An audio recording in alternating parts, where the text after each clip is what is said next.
Welcome back to Dice Hosters Podcast, your home for bolt action and the weird version of bolt action, where us British still drink tea in the trenches, but now we're doing it next to a giant armoured bipedal walker with a railgun. I'm Craig.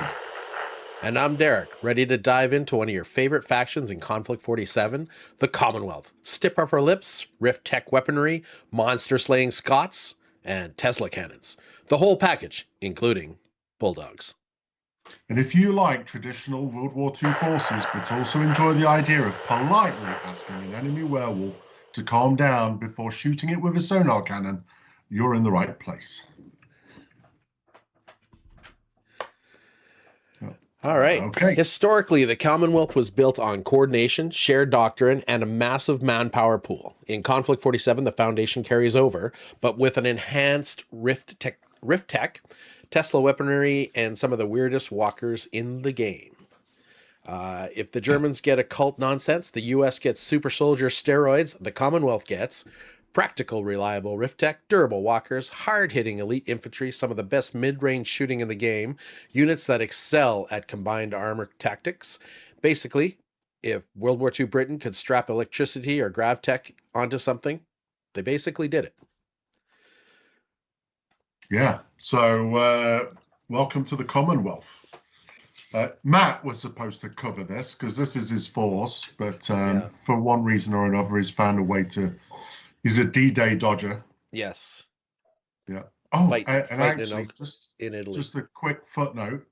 Did you know, because Matt noticed in the rule book, it says D-Day, Normandy D-Day landings twice? Twice. Yeah. It is not an error. Oh, they got kicked off. It is not an error. It is intentional, and the story is coming. Oh. Dun, dun, dun, dun. Dun, dun, dun. Yeah, that's right. Further on this in years to come. Maybe next month, maybe 6 months from now. Okay, so as you can tell, Derek smokes now. So I've got a new toy.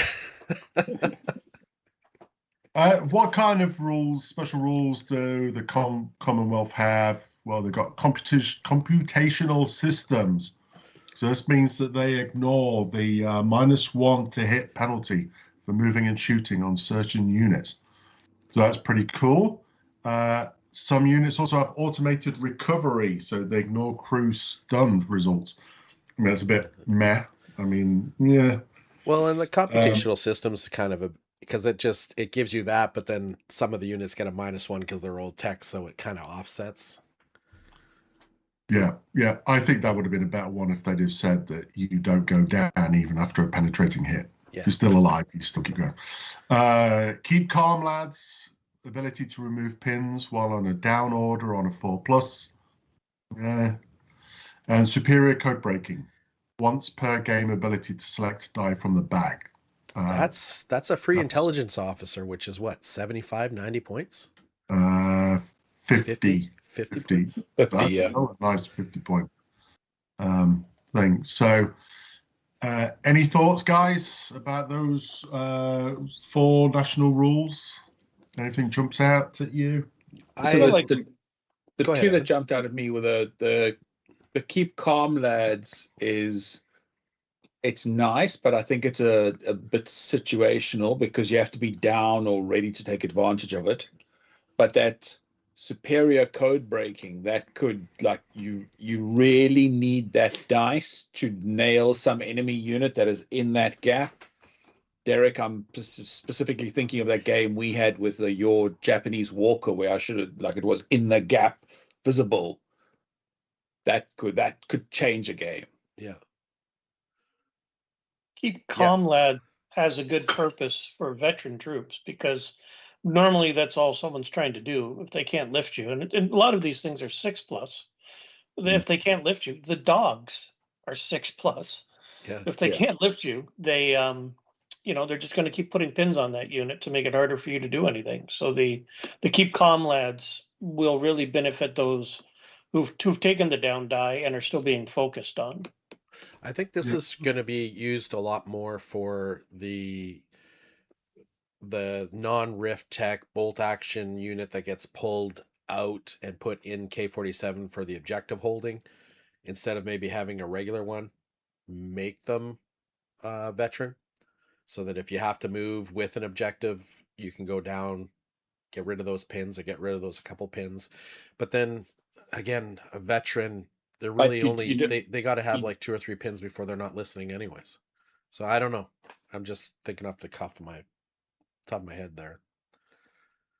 Yeah, because depending on the unit you take, because you can't take normal British infantry to do that. Yeah.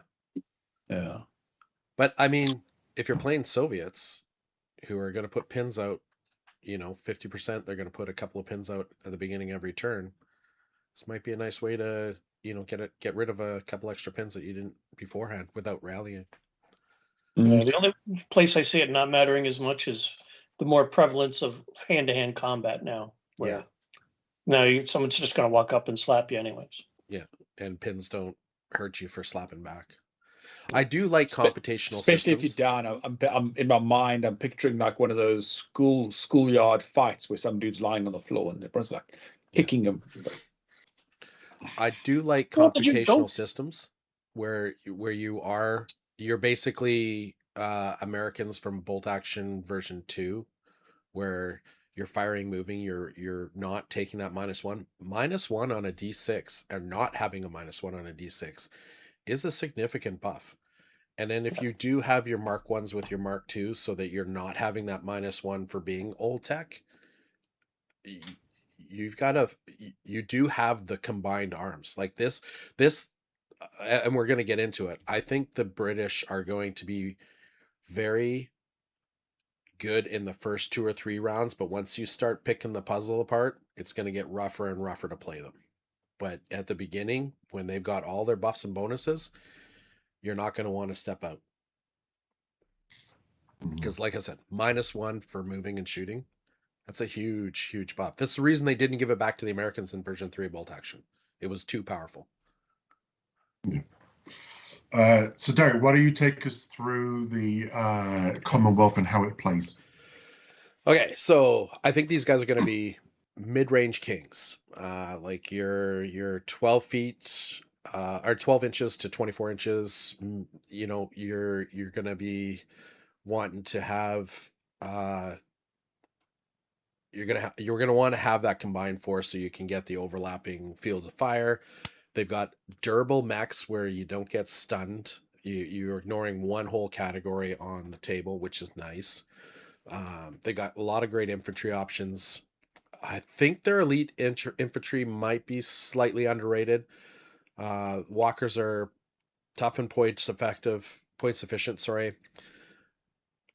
Tesla weapons are like the Americans. I think they're really good into light armor and creatures, but once you start trying to hit heavy armor, I think the Tesla just kind of it hits a cliff really quickly. Automatons and Paragons, they get Paragons? I'm reading the no, it must be. I think it's the I think they offer, I think they're going to be a puzzle overall. The whole faction as a whole is going to be a puzzle to your opponents. They're going to have to think of a way to remove pieces that are buffing other pieces, because they're going to have that overlapping buff, and you've got to get in there and get them out one at a time. So that brings us to the weaknesses. They're not going to be a fast faction, because they're going to want to slowly pod forward, because they're always going to want to be within certain distances of each other so that they're applying those buffs so that they don't suffer negatives. They're also going to be dice hungry. They have no really fast moving knockjaggers or fireflies to go anywhere, so that's also going to help slow or make them slower. Walkers, although they're tough and points efficient, they're not the deadliest per points. They don't have a lot of punch like some of the other factions walkers. But I think the biggest weakness is going to be, this is not going to be an easy faction to run. I would not push anybody, put this faction on anybody's, here's your first one to play. Yeah, we've But already covered ones. Yeah, I think this is going to be definitely the one that when you're ready and you know this game inside and out, this is going to be the faction to beat with that player that's really, really good. Yeah, I picture, you still have to advance. I picture this army as, and this is how I'm going to paint them. I picture them as lines of infantry walking up the table Yeah. with the fast movers. It's the slowest army. Your fast movers go 12 inches, right? Yeah. So with your walkers on the flanks, moving up, and then release the hounds and pin down anything that's moving fast against you. So if something's coming fast against you, pin it with the dogs, and then just keep the the walk forward. Don't stop. Yeah. Till you get to the objective, then hang out, go down even. Yeah. Like you said, the dogs, that brings us to key Commonwealth units. Craig, Yeah. what do you think are some of the absolute must-haves in this? Because I think there are at least one, if not more. Yeah, so to your point, I think that the army is pretty. It's hard level. Conflict 47. It's up a notch, and I think one of those reasons is in this game there's a lot of close combat. You get that from the definitely from the Axis. There's and the Soviets, so there's close combat there. The British are kind of really missing that, and so the Cerberus squad is pretty cool, which is with the dog that looks like a bulldog on steroids. I mean, and they're really cool models as well. Actually. It is a bulldog on steroids. It is a bulldog on steroids. Yeah. But the great thing about them, I think it's a must take because there is a lot of infiltrators in the game. So they don't allow infiltrators within 18 inches. And the Cerberus squad doesn't even have to be on the table. It's in the force. Yeah. So if you choose to use them as a reserve, it's still great, still beneficial. They've also got fearless, if I recall, so they ignore pins. So they're just like, whatevs. And for British, they're fast. So yeah. they're good for close combat, but you're going to really not be going up against werewolves or bears with this unit. You're going to be going after small, like firefly units maybe, or regular mortal infantry. You may... I would put them into the werewolves, if only to make them sit still for a round. Yeah. Yes, if you want to sacrifice them. Yeah. Bring more than one. Bring more than one. They're 100 points or something. Just bring 103 for one handler and 3 dogs. Yeah, bring at least 3. Yeah. So I think you'd have to do that. Werewolves, I think, is about 120 for 3.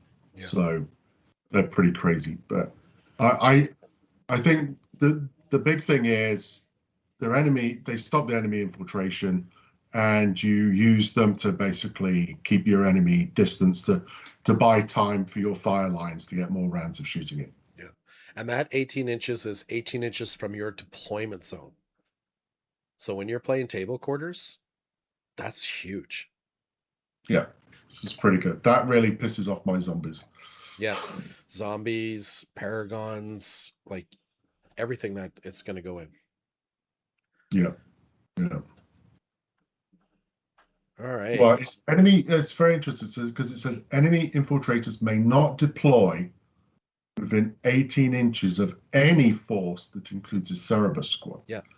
So yeah, if you set up a squad on either in a table quarter as close to the 12-inch center bubble as possible, they don't have to be on the board. It's just in your deployment. I thought it was your deployment. No, it says may not deploy within 18 inches of any force that includes a any force. Oh, I see. And you're saying force. you put your force right on the edges. I think the force has got to be on the table. That needs an FAQ, but I would argue that your force is on the table. So it's wherever the nearest units are. That's how I interpret that. But that's still pretty good because you can. Because usually force is your whole army, so that's why I thought it was deployment. It doesn't say deployment zone, right? No, that's it should. I think it should. Yeah. I agree with Sean. I think I agree with you both. I think it should be the deployment zone. But the way I read that, you get first cool. die, and you put your guy like right at their deployment edge. How he kicked them on. And now we know why they don't infiltrate. Yeah. So Can't take snipers or this is the rule that Bulgarians and Hungarians wish they had. Yeah. So Cerebral Squad, that's my pick. Yeah. I think this is definitely going to be an auto include, like Sean says, maybe 2 or 3. Because this is to the closest thing you have to close combat. Yeah. They're a screening unit too. Yeah. Yeah. I don't know if I'd take the extra handlers. I don't think that's worth it. But I mean, it could be just to, if you're getting shot at, just to take them off instead. But I mean, it's enough of a distraction for you to have to redirect werewolves to go after them. yeah. Right. That's the thing, which buys you an extra round of shooting. With your Mark IIs. Yeah. That's the ones which next on the list is automaton infantry, robot riflemen. They don't have morale. Yeah. They ignore pins. And once they're on that objective, they don't need to go anywhere. They're slow as molasses. It'll take them all day to get there. But when they get there, they're not affected by moving and shooting if they've got their buddies with them. And they don't have the minus, and they lose the -1 if they have the higher warp marks with them. So Yeah. I think you're going to see this in every list. And I think everybody that's playing Commonwealth, I think they're playing Commonwealth to play robots. I don't think you're going to see a lot of non-robotic armies coming out of the Commonwealth, because every other army you could make would be better in a different force, different country. Yeah, and I think that one of the things that's like just following on Reddit and things like that, people are bleating about wanting new models of the robots in plastic, just to spam them out. Yeah. Well, they're not easy to get at the moment, are they? Because where you've got to buy like 2 starter sets or something because with the Mark IIs you can get the heavy machine gun or whichever one, like autocannon. Isn't there one of the guys? You can upgrade him to a heavy machine gun. Yeah. You can replace, but that's it. You can replace them with heavy machine guns for 10 points, but the problem is, I think only one of the guys in the box, because they're resin, comes with a heavy machine gun, and the other 2 are MMGs. So you'd have to buy 3 starter boxes to have 3 MMGs. Yeah. I'm just telling my opponent, these are sawed off at HMGs. Yeah. Short barrel, close quarters. Yeah. All right. Yeah, the one thing I did find quite interesting looking through the army lists prior to this recording, one thing would like sort of the scratch your head moment: Percival Medium Assault Walker. That's its title, but it can't do close combat because it's got rockets on its arms, and it specifically says it can't do close quarters. Well, that's crazy, because there's rules that talk about how you can use your feet. Yeah. So to be able to say that you can't assault with a robot, I suppose it's more actually now that I reread it, it's you're losing all the attacks, the close quarters with its arms. Sorry, that makes more sense. But still, you've then only got 2 attacks because it's only got 2 legs. Plus 2 pen, yeah. That's not great for a walker, is it? Yeah, because arms are plus 4 pen. Yeah. But the only caveat I'll just go briefly back to before we move on about the automatons, though, is that I don't think machine guns are very good in this version. Not mediums, definitely. Right, medium machine guns, they're not really that beneficial because half the stuff ignores them, and half because either they're fearless or you can't penetrate. So does it have a place still? Sure, but I'd rather have my entire army of automaton Mark 1s with heavy machine guns, because then I can penetrate. Oh yeah, in my mind, the unit comes with 5, and you're paying the 50 points for the HMGs. It's just automatic. Yeah, I wouldn't have a machine. So instead of 175, just call it 225. That's what it is. Like you're not running around with MMGs unless you know you want 1 or 2 because they're your first casualties. Sean, in practice, you're gonna have a dice problem if you go all heavy weapons. Yeah. Well, then maybe 3 of the 5, and the first 2 are the ones you get rid of. They're the ones with the big bullseye painted right on dead center. I just think I would probably rather than have Galahad guys with preems. Yeah. Which Right. brings us to our next entry. Is that not heavy infantry, Greg? Yeah, heavy infantry, empowered armor.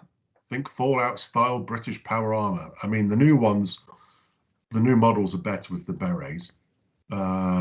And they've got strong armor, excellent firepower, and good mobility. So I've played a couple of games against these guys, and I actually find them more annoying than the Mark ones because they have the preems.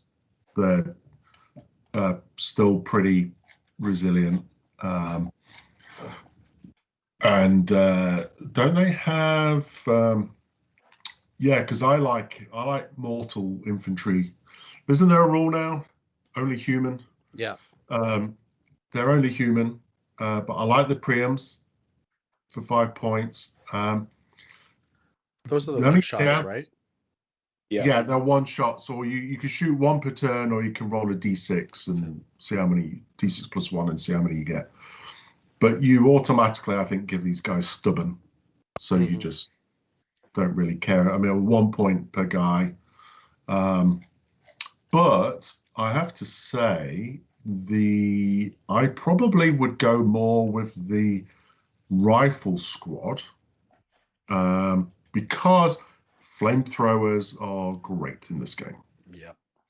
And you can have, you can only have 1 in the British one, in the Commonwealth one, but that because preems are useless against walkers, whereas flamethrowers are pretty good against walkers.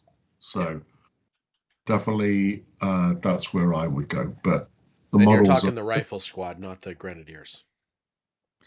The rifle squad. Yeah.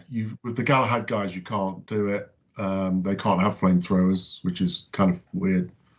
Oh no, the rifle squad can't either. Who has the flamethrowers? No, the rifle squad has the flamethrower. Rifle squad has, but you have to take them as engineers. That's right. Engineers unlock it. That's right. Yeah. But what's weird is with the Galahad, you can also make them engineers, but they come with no flamethrower, which is kind of weird. But well, at that point, you're using them. You're also going to have to put tough fighter on them, and you're just hoping they're going into buildings to clear out so that they don't have the defensive fighting. That's what you're paying that 1.4. Yeah. So. But no, I wouldn't pay it, but for a flamethrower, I would pay. Oh yeah, definitely. Yeah. I don't think that's a great way to do it, but I can see that. Yeah. Maybe being the reason you want to do it, but. Yeah, flamethrower, preems if you could afford it in a flamethrower. That's what you need in a unit. Yeah. Scare the bejeebers out of anybody and everybody with that. I don't care if you're werewolves. If you're getting a flamethrower in the face, that's going to hurt. Got to be crispy. Yeah.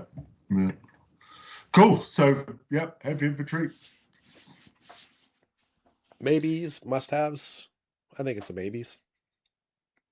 What for the heavy infantry? I wouldn't take them, but that's just because I'm going for a different look. Yeah. When I build this competitively, they could be good. Yeah, I don't know. I definitely think mortals have got a place in Konflikt 47. They definitely got. But I think if you're playing this faction, you're going robots.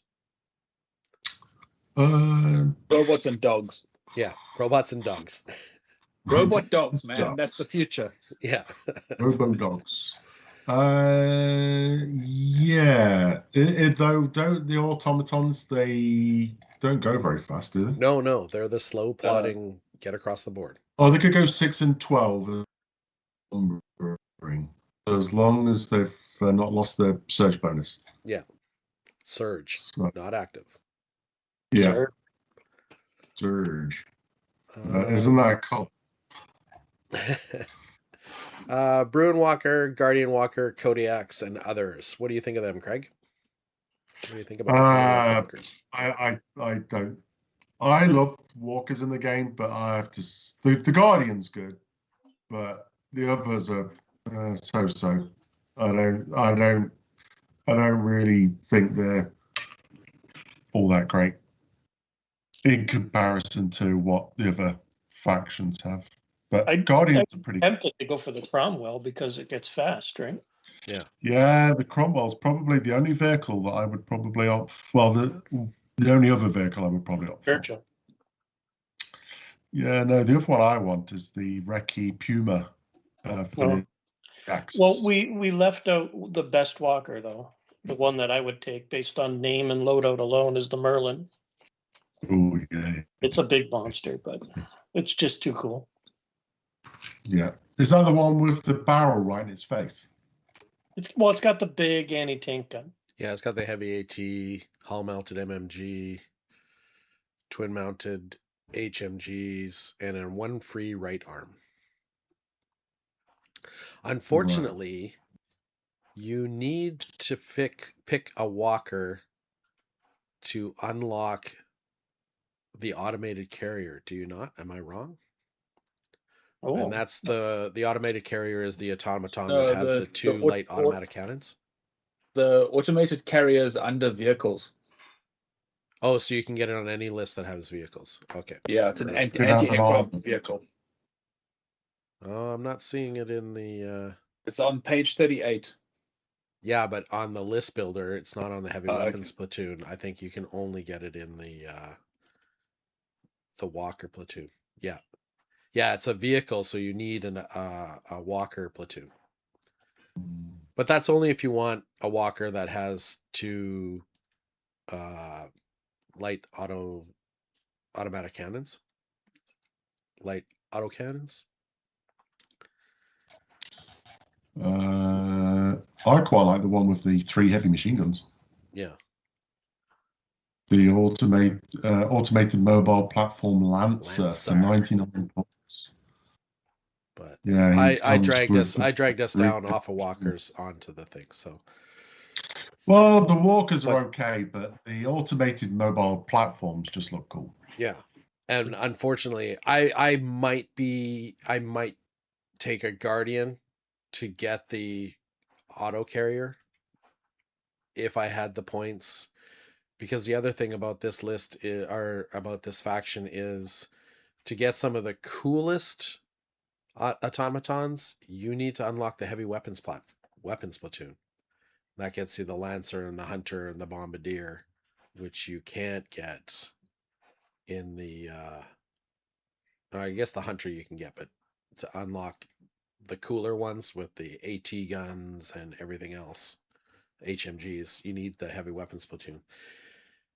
And like Craig said, or like Sean said earlier, you start getting into dice problems when you're paying a tax of, officers to open up platoons and then walkers to open up an armored walker platoon. I'll probably always, if I'm playing this army, take a boys anti-tank rifle sniper, just because it's a cheap die and it's useful. Yeah. Yeah. I've heard anti-tank snipers are pretty useful. Pick off those whirlwalls from a distance. That's right. Leave my wolves alone. They've done nothing to you. Tesla and Rift Tech weapons. Want to walk us through this? Who wants to walk us through this? Well, I'll come out of the gate and say, don't bother with the Tesla. You've got light auto cannons. Yeah. The other Rift weapons with these guys, they have corrosive, right? Mm-hmm. So I think corrosive is fine. But but you don't have the special rules for the Tesla like the US does, so I wouldn't use that old US tech that you started the war with now that you've perfected your own technology. Just lean into the stuff you've perfected. We're counting AI as a rift tech. Yes. Yeah.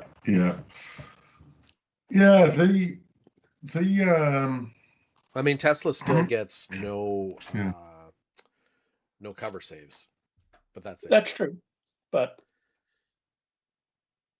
yeah, no, I'd still want to. I've already taken enough of the other things. I don't think I'd have any room to squeeze in Tesla by the time I got here. Yeah. We need more Rift weaponry in the game. There's not enough. Sky's the limit, though, right? Like they can. Oh yeah, absolutely. I just want to see more. I want to see Galahad guys with Rift swords. Slice through armor. We're going straight into 40K, are we? Wait, doesn't Japan have Rift swords? No, they're just +1 damage swords. Yeah. They're just the glowy swords. They're not glowy swords. They're just regular katanas with lots and lots of folding. Yeah. The just an overall thing before we move on. What do we think about generally the Rift abilities of the Commonwealth? Like the Wolves have a good one, the Soviets have a good for the Bears. There's some good. Some of the other, the other facts we'll talk about Japanese in the next podcast, but they've got some generally good facts. I'm not sure where Commonwealth Rift abilities really comes into its own. It's the robots, right? Yeah, it's I agree. It seems it's almost like they only have like AI. 1 or 2 Rifts sort of technology things, and the enhancement, the high voltage. I quite like that rule, but I don't know if it's as powerful as some of the other Rift enhancements that are out there. It is. That's the one that hurts though, because you're hit back though, aren't you? Yeah, you hurt yourself when you use high voltage. Yeah, like D3+1 hits. And Which, I mean, when you compare that to Tesla, where you're hit back, but at a D6 -2, where 40% or 50% of the time it doesn't do anything to you, I feel like they get boned for using their. But you do have the corrosive D6 that you can throw out there, so that's exciting. You could roll a 6 and be +6 on the pen roll. But that's not part of the high voltage. What's got the corrosive? I can't remember here. Oh yeah, that's right. My favorite tank. And the Mark 1. Sorry, go ahead, Sean. I think there might have been something else with it too, but I don't remember. Yeah, because the Mark 1 automated infantry, the high voltage, just means they get an extra heavy weapon shot. And then they receive a number of hits equal to the number of firing models with the equivalent pen value to the weapon being fired. So if you're firing machine guns, because their damage value is 6, so you can still end up hurting yourself. Whereas the Mark 2s, they have a pretty ability to shoot through units in front of them, friendly units. So if you've got those auto cannons and stuff, you're using the Mark 1s as cover and you can shoot through them. So that's a nifty little thing. Is it worth it compared to what some of the other? I mean, my Totem Core heals D6 guys back using a Rift dice, right? That to me is with more no impactful. downside. I don't know. Yeah. Like a lot of people have, like, with an active Rift dice, don't have a downside. Tesla does, but I mean, its downside is it just doesn't seem as strong. It's not. Yeah, it's the AI is their thing. That's their Rift technology. It's the robots, right? Okay, so Tesla takes a hit at D6 -2. Is it? I'm just pulling it up here. Oh, we're not using Tesla with the Commonwealth. No, I'm just comparing them. That's the Americans gave it to us earlier in the war, but now we're done with that. We've moved on. Yeah. So when they overload, they take a D6 -2. Right? Whereas when the automatons use their active, they take D3 hits at the same pen. Like it's like they're getting penalized for using their active ability way more than everybody else. Because D6 -2 when you're a walker and you're 9+. You know, yeah. So what? I take you just on your top armor. You know, I'm gonna risk it every time because I only damage myself on what, a 5 and a 6. Whereas the automatons are 6+, so every hit they take at a +1, you know, you're injuring yourself on a, well, I guess it's a 5/6. Maybe it's the same. It just feels stronger.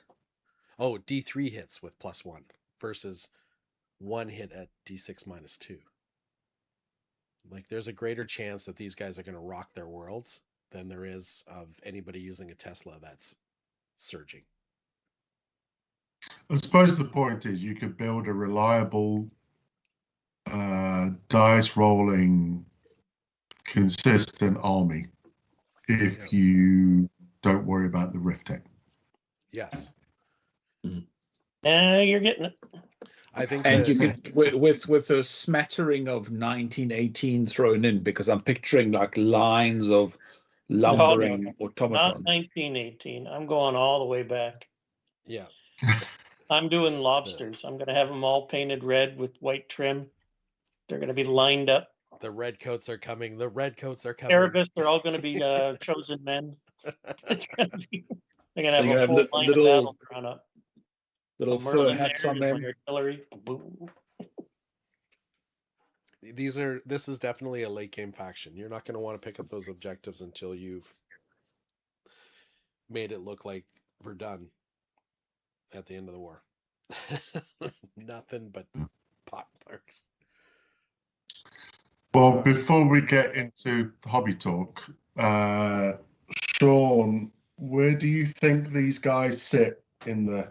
If there is a meta, I don't know, it's early days meta, so it's meta with a small m. Where do you kind of think that these guys sit?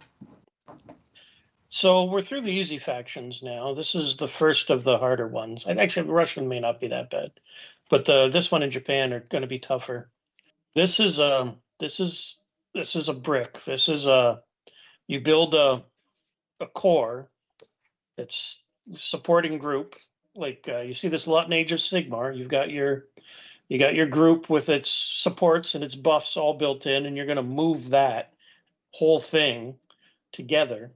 You're gonna need to know how to screen out threats and where to put your gun line on. Like, you'll be fine as a gun line army, but you have to get on the objectives, and you're not fast enough to get there through sneaky means.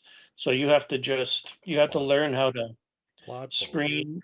Yeah, screen. Well, it's not like there's an army in Age of Sigmar, Gargants. They're just big, huge giants, and they just walk forward and stand on the objective. So it's not that easy, because you're going to get picked apart by lots of heavy fire. So you have to know how to. You're going to have to learn how to do it, because when we start out playing, for the first year or two, you're not going to know where to prioritize your shooting, and I think that's going to be key with this army, is where to prioritize the shooting. And how to screen out the enemy threats. And to do that, you have to know what their threats are. So you're going to lose a lot till you start winning, I think. So with meta-wise, it'll be I think in the lower performing armies at the beginning.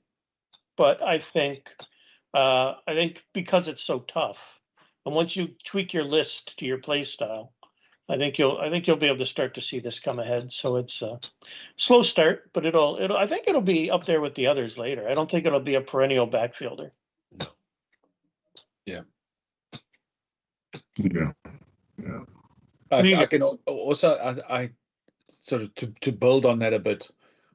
In my mind, this is almost like an army that the player will develop a style of play or a core, as you say, and that's what they'll stick with. Whereas I think some of the other forces, sort of Axis, for example, you can swap out a unit at a time and your list will still play roughly the same. Whereas here, I think people will stick to one type, build on that.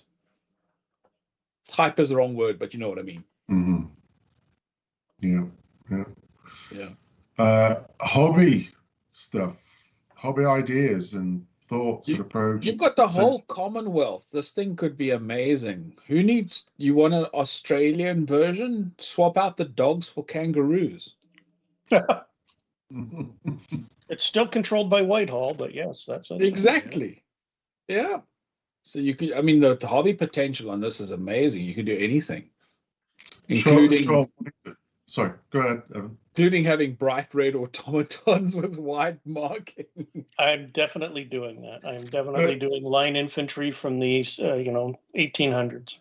Are you going to have I forget the name of the hat, the fur hat. You need to model some of those. I don't know if I put grenadiers on the Mark IIs or not, but maybe bearskin on the Great Mark IIs and just one of the hats on the Mark I's. Did you see the guy who did the grenadiers, the automatons with the big fur hats, the big bearskins? No. Yeah. No. So they're all in red. They're all in red. Yep. But he did green stuff, a big bearskin on top. Nice.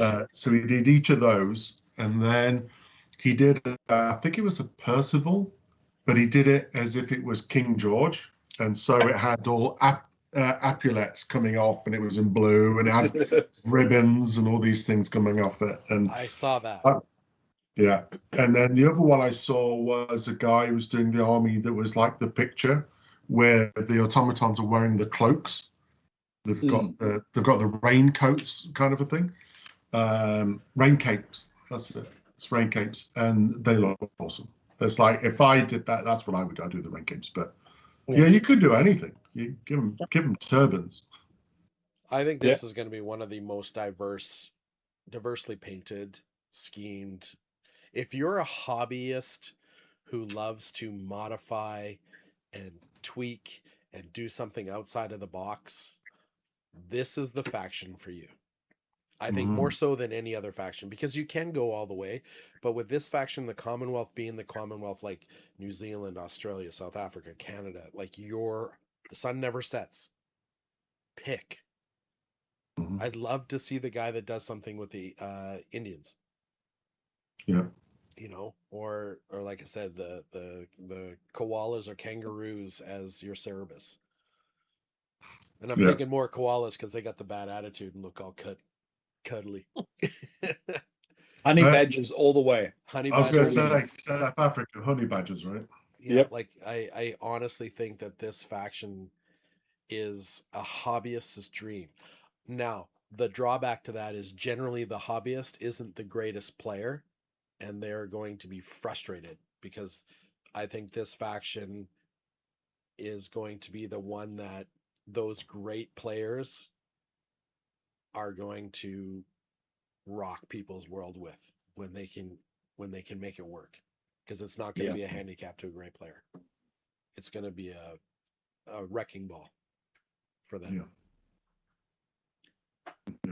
Because I think it is not a beginner, and like you said, it's not going to be the perennial last place for long. No. Especially when you can figure out how to get enough dice. I like the way these first 5 factions are all different. I hope they can keep that going. I really like that. Yeah.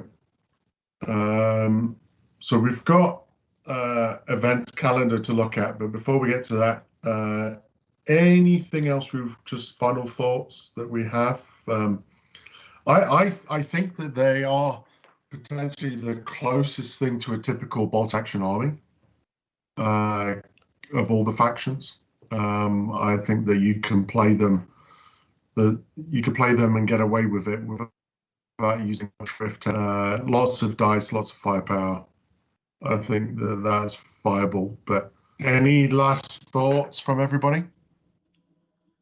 This is one of the 2 armies, so that we know of so far, that don't have special characters. So far, this and the Japanese. Oh yeah. Yeah. Yeah. And it'll be interesting to see what they come out with this. Because I wonder how they're going to add them. Yeah. If they're going to be strictly Conflict 47, or I hope they don't do the in the magazine in the War Games Illustrated.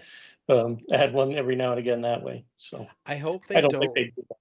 I don't think they will, because I mean the PDF has been updated once already, and the Axis got a new person. Was it Axis or the US? And one of them got a new person. US. They got Roberta Wells because she was the one that they gave out at Warlord Open.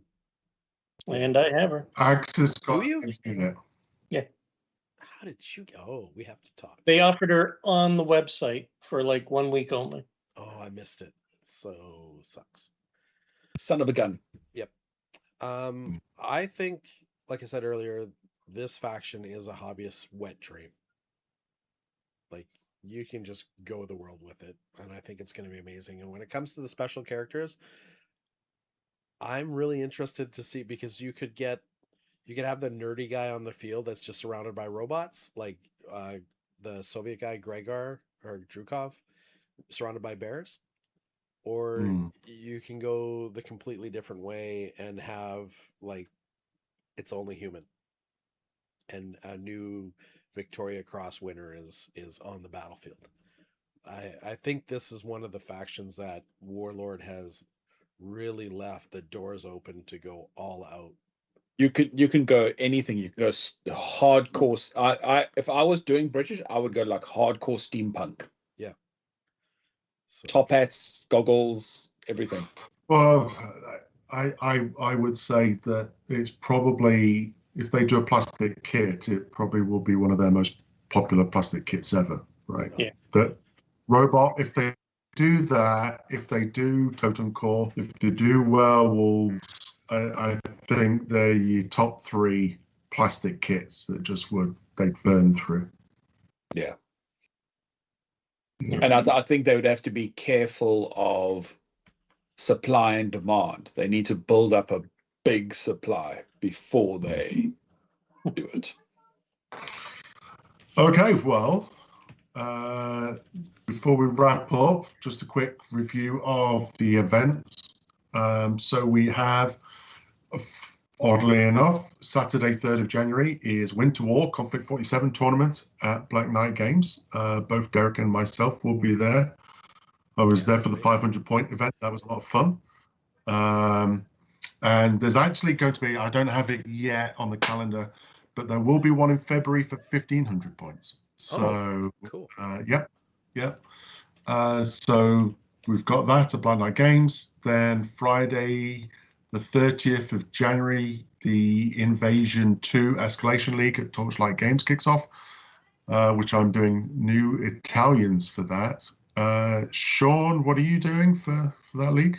I'm going to do the Desert Italians. I've been slowly gathering them up over the year. I got some motorcycles, and I got the Desert Baglichieri's there. So. Yeah, the Desert motorcycles look cool. Useless in the game, but cool. Evan. Yep. I'm doing French. I'm going to do mainly Senegalese to sort of pad up my Foreign Legion Vichy French. Yeah. Derek, you're in the league? Yeah, I'm leaning towards Hungarians. That's what I've told Matt. But GM. He's running it, but I'm not 100% sure if that's what I'm gonna stick with. But as it stands right now, that's where I'm going.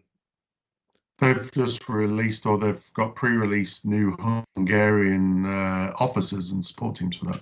Yeah, and that kind of was the okay. I guess I am going this way. Okay, and then Saturday, 31st of January, Sword and Board in Toronto will be hosting their first bolt action sober event tournament. So that will be pretty cool. I'll be GMing that. That's a good store. Lots of tables, lots of place down West Toronto. Then Saturday, 21st of March, Tistamini is a bolt action tournament. Probably no doubt I'll be at that as well. That's always a good event run by Tim. Hot Lead is Friday 20th to Sunday 22nd. We're going to be going, participating in that event, see what's happening. So check that out. That's one of Canada's largest events out there, like the CTC. Saturday, 4th of April, Brawl in the Hall. I've been meaning to go for this for 2 years. I was ill last year. This is a 700-point recce recon that the Snafu guys put together, and that's run in Kingston. Dewey Cat runs that, so that's a good event. Saturday, 25th of April, Case Yellow 2. That's run by Dice Hosers at Torchlight Games. Then Saturday, 23rd to 24th of May is the Canadian Tabletop Championships. Sean, are you going back to that? Yeah, I'm planning on going back to Ottawa. It's no longer downtown, so I may not take the train, but we'll see. Yes, it's no longer downtown, but I think I can go with you next year. Well, I say next year, I mean 2027, but maybe we might even have a high-speed rail network by then. Oh, that'd be nice. Yeah. If they build it that fast. Probably won't even have finished the environmental impact assessments by then. But that's a great event in Ottawa, Canadian Nationals for bolt action. Saturday, 6th of June, Holy Roller. That's a fantastic event in London, Ontario. And there's everything that we do afterwards because they've got an actual World War II Sherman tank there. So it's awesome. There are some more events coming on the headwinds, but I'll let you know when they come up. So that's the calendar.